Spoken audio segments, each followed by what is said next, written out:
Yeah, I just seen the Breakfast Club. Jimmy popping all that bullshit. I be seeing Jimmy talking about we Gucci boo boo. He in the Gucci store. Talking about we Gucci boo boo. The Black King niggas was going fuck you up. Jimmy they was like, Marita Monero. Fuck Coca-Cola. 50 Cent just set his sights on Jim Jones, and it's getting messy. Jim lit the match by dissing Nas on Fat Joe and Jadakiss's podcast, claiming he's a better rapper than Nas and has done more for the culture than Nas ever could. Wild, right? I recently saw a clip on Instagram where a young kid was comparing you to Nas and saying that you got Yeah, that's my young boy. big right there. hits.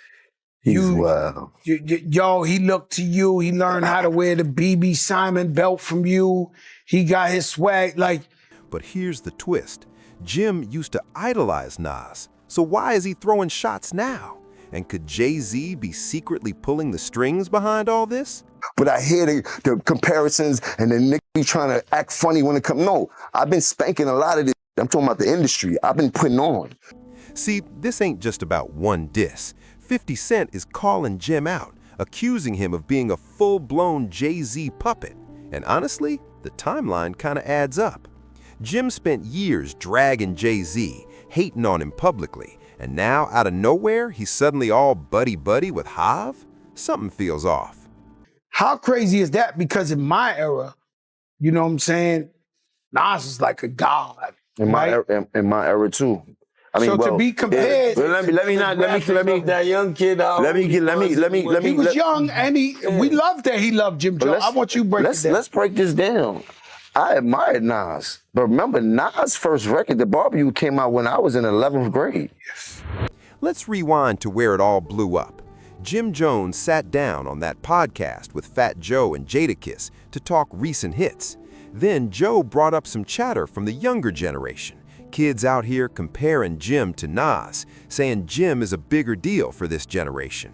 That goes to show the part of the era that he's in, that I came into light and started going crazy that these kids love me. They don't really know who Nas is. If he's 22, he's born in 03.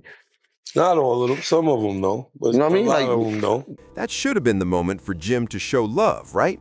But nah, instead he laughed it off and said these new kids don't even know Nas. Then he doubled down, claiming his impact on rap is way bigger.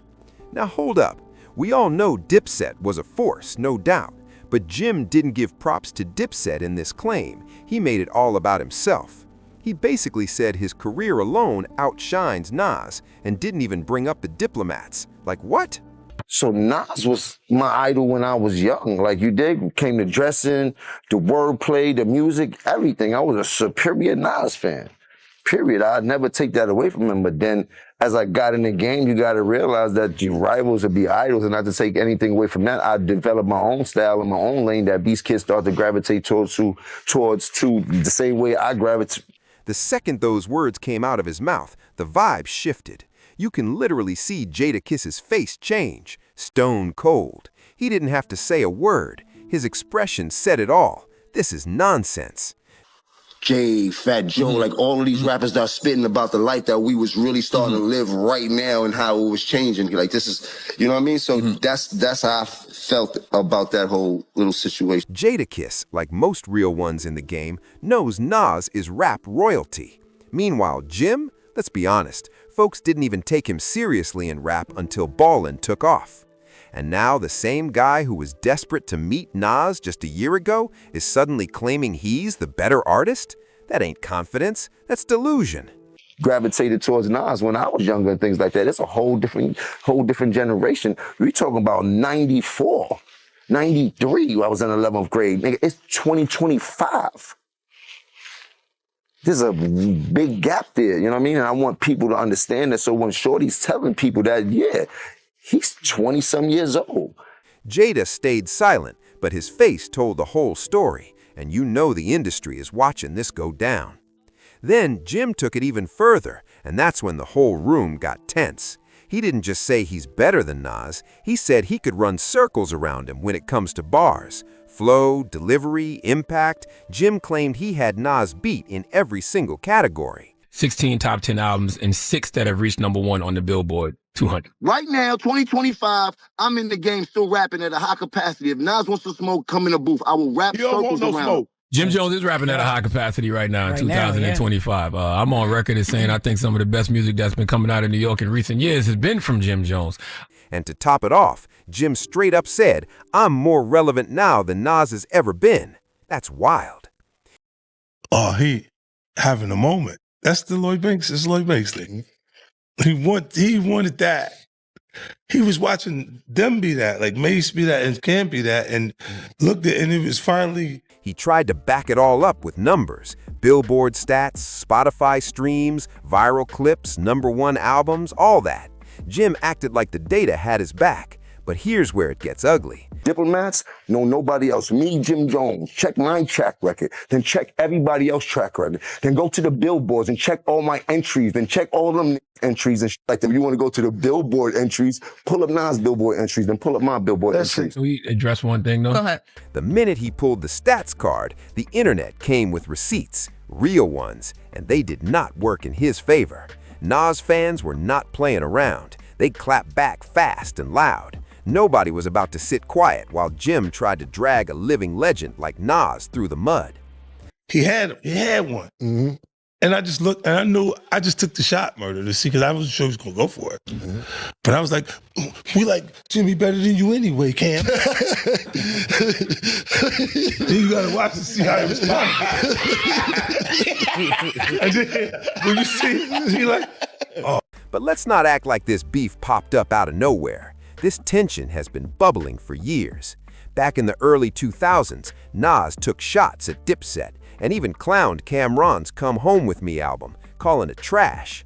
Cam fired back with a diss over Nas's Hate Me Now beat, and just like that, a whole war kicked off. That feud lasted a decade, with both sides trading shots on and off the mic.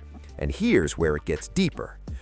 You see what I'm saying? Like, and I, with M, because like with Nori he had communication. He said, yeah, I talked to the big homie. He said, so Jay, he was telling me, you know, the white boy wouldn't do the truth without 50.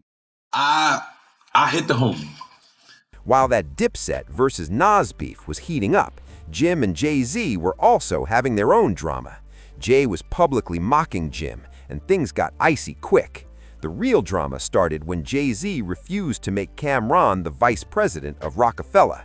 That move sparked a massive rift between the Harlem Crew and Hav. Jim took Cam's side, and that decision lit the fuse for a long, messy beef between Jim and Jay, too. The big homie, Jay-Z, right? And I told him to come pull up on me. And he pulled up on me, and he said, the white guy called for 50 Cent. So I said, who's the white guy? I'm digging this Jimmy Iovine. And he said, no, Eminem called directly for 50. And he said, That's his guy. He said, I can't do it if I can't bring 50 up. But that's his guy. Right? And I'm like, So now, fast forward to today, Jim's out here praising Jay-Z and going after Nas after years of calling both of them out. This ain't just rap. This feels like some strategic switch-up that's got the whole industry watching.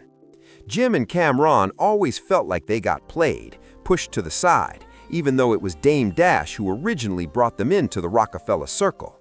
I wasn't in the ad because of, look, Jay-Z and them was putting it together. So I think they still harbor some energy towards me. You think you were purposely left out of the ad? No. I don't think. I think that they were saying the NFL has some issues with me that I don't know what those issues are. Like, what is the issue? They felt like Jay-Z came in later and tried to edge them out, like Harlem didn't matter. And Jim, he didn't hold back. He went at Jay hard, calling him soft, saying he was out of touch with the streets and accusing him of trying to lock Harlem out of the whole Rockefeller movement. This wasn't just talk either. Jim took it to the streets. On December 22nd, 2008, he got into a full-blown brawl at a Louis Vuitton store in Manhattan. And the guy he attacked? A close friend and business partner of Jay-Z. Jim didn't just talk disrespect, he acted on it. So let's not get into that where we get into numbers and I got to show you the statistics of what I've done. You heard to what other people was done. You heard them. You want to go to the Billboard entries, pull up Nas' Billboard entries, then pull up my Billboard entries. He ended up pleading guilty to misdemeanor assault almost a year later. That wasn't some minor scuffle, it was personal. But here's the real twist. After years of beefing with Hav, Jim folded. He went crawling right back, begging for a deal from the same man he had been dissing for decades. Wild, right? Listen, we can't compare the two. What I'm trying to tell you is that... I want to go there. I want to go down the line now, because now we going down the line. He's a rapper and I'm a rapper. Listen, let's go statistically. It feels great. No, but I want to go statistically, because when people be like... The dude who once wanted to take Jay down now was hoping Jay would save his career. And that's why people called Jim out, because he's known for switching sides and turning on his own words. It's become a pattern. And that's exactly why 50 Cent never respected him. Back in 2007, when the beef between G-Unit and Dipset was at its peak, Jim shocked everybody by popping up at a G-Unit event. 50 had invited him, and Jim really thought he was about to get signed. But 50 was playing chess, not checkers. He brought Jim there just to prove a point. Coming up and things like that. I've heard you say that. Since the barbecue and things like that, like he really put the whole dope boy rap, crack hustler, get fresh rap into perspective before anybody else. Before I heard Jay do it, before I heard anybody else, like he changed the cadence of rap into a whole different steam. Like to show Cameron and the whole game what kind of dude Jim really was. 50 humiliated him, made it clear he saw right through him.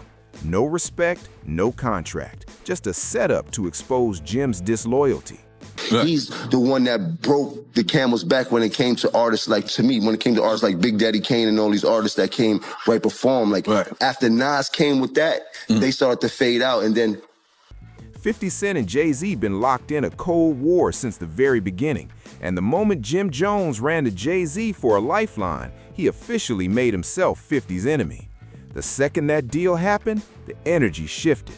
And if you've been paying attention, you know exactly why. Because right after linking up with Jay, Jim suddenly started throwing wild shots at Nas. Coincidence? 50 doesn't think so, not one bit. See, 50's convinced that Jay's using Jim as a pawn, straight up. Jay's been wanting to stir things up with Nas again, but instead of getting his own hands dirty, he's sending Jim to do the swinging. I can be in the church house. You can't F with Nas lyrics. I don't know who told you that. Now look, I know you on that good stuff, but you're not seeing Nas. That's classic Jay-Z behavior, and 50's not buying the act. He's seen it before. He's said it before. In 50's own words, a real boss keeps their hands clean, even when they do dirt. Bro, you're not seeing Nas, bro. Let's be real.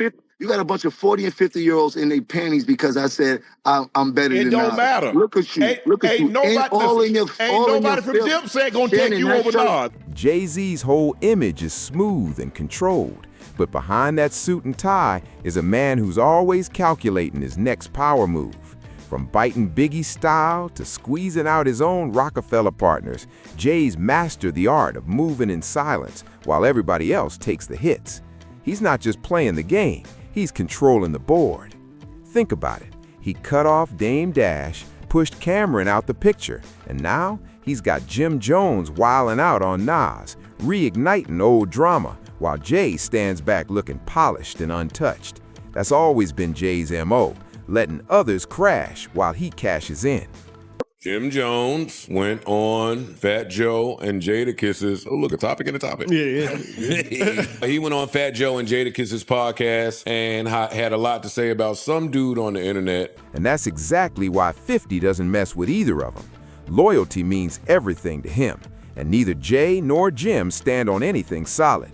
That's also why 50 rides so hard for Eminem.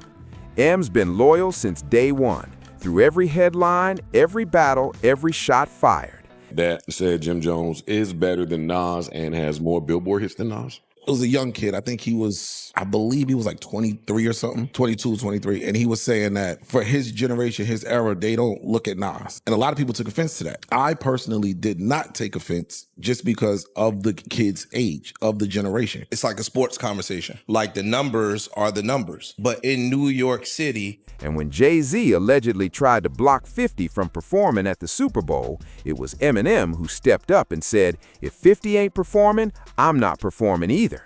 That's loyalty. At the end of the day, numbers fade, streams drop, and viral moments get old. But respect, that lasts forever. Jim might be buzzing right now, but it's legends like Nas who built the house he's trying to stunt in. You can troll your way into trending, but you can't troll your way into the Hall of Fame. What's up with that Jim Jones, man? Hip hop, of course, you know, is a competitive sport, but on the other end of it, it's like certain people shouldn't be able to say your names until they done something in the genre of music. I've done too much in this music to even have to answer that question. Like Jim Jones, who is Jim Jones? Like, he's not on anyone's top 10 list. He's not like no one's top 10 list. Maybe not even his family. Oh my God. I was saying last night, it's like the 8th guy on the bench just screaming at Jordan, like, you a bum. Like, you want to be like the 9th guy on the bench. I'm not even worried about you. If you're feeling the real talk, don't forget to like, comment, share, and subscribe. Drop your thoughts below. Whose side are you on in this wild saga? Catch you in the next one.